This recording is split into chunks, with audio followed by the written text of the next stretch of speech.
The objects or lights we saw that night are unidentifiable. Could they be known aircraft? Sure, maybe. But they bear startling similarities to what Dave and Les saw in the same area, right down to the fact that they disappeared without a trace. The camera didn't quite do justice to the low altitudes they seemed to be flying at, and against a sky full of bright stars, you almost had to be there to really get the full effect. Which I now realize is something that witnesses say to me all the time.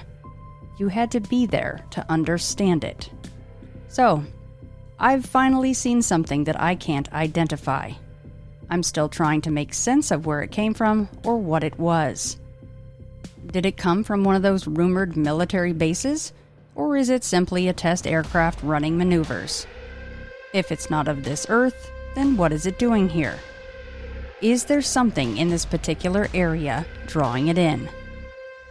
As far as a defining characteristic of UFOs in West Virginia, I think the most consistent seems to be a light or a flying disc of some sort that will often be spotted in places where there has been a history of mining. There's a correlation, it would seem, between those two things, even to the degree that in many cases people report seeing what appears to them to be a physical craft suddenly dive into the ground without an explosion. And that's so often accompanied by some type of mine or location that has to do with that industry. Are you aware of any other sightings in association with coal mines? The coal mine areas, yeah.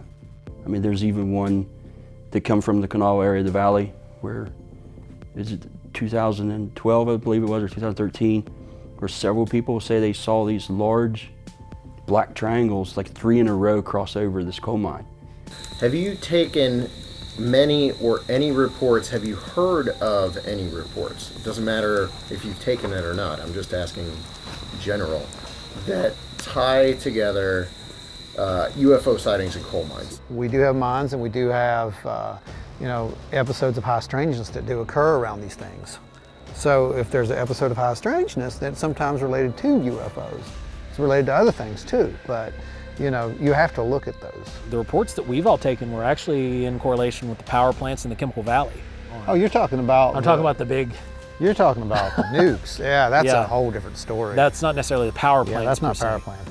That's way more impressive. But we recently had a report that came in, it's about 3 weeks old now at this point, where a St. Albans gentleman had a visual sighting, daylight sighting, and it was flying through the Chemical Valley. He said the object looked like it was a silver kind of mirrory finish, and it was flying alongside an Osprey. But he said that this Osprey didn't have a stereotypical paint job that you would expect from a military vehicle. And then there was the single fighter jet that he said came on blaring up the valley. And whenever the two objects kind of came in close proximity, that the shining unidentified object blinked out and went straight up into the atmosphere. And that would have been roughly near the John Amos power plant. Now the left corner of my eye, I noticed something like reflecting in the sky. And I paid more attention to it after, I noticed it. And it looked like a mirror, like something was reflecting, like a light was reflecting off of a mirror.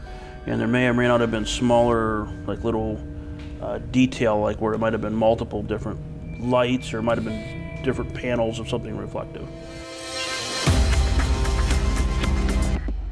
There's just something about the hills and the hollows of this area that, especially the light quality, and then at dawn or dusk, like I've seen all kinds of lights and stuff in the sky. I'm not prepared to say what it is, but I've seen plenty of things, and I feel like, again, our brain has this false pattern recognition, and we put together the puzzle in a certain way to make sense of our experiences. And, I think there's a lot of stuff out there that we don't understand.